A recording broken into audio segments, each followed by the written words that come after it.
আবারও 22 গজে ফিরছেন তামিম ইকবাল। আসন্ন এনসিএল টি-20 দিয়েই ক্রিকেটে ফিরছেন বাংলাদেশের এই তারকা ব্যাটসম্যান।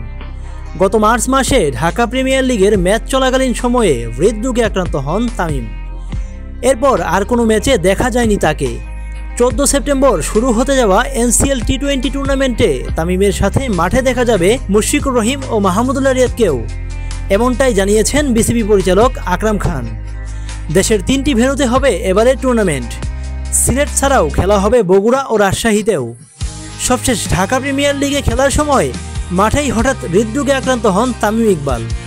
এরপর একাধিক পর্যায়ে চিকিৎসা নিয়ে ধীরে ধীরে সুস্থ হয়েছেন তিনি।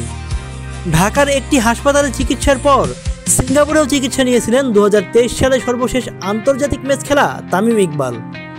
5 মাস পরে 22 গজে ফিরছেন এই দেশ সেরা ওপেনার। তবে তার সেরাটা কি দিতে পারবেন তামিম, সেটা সময়ই বলে দিবে। রাকিব রাজ, বাংলা স্পোর্টস।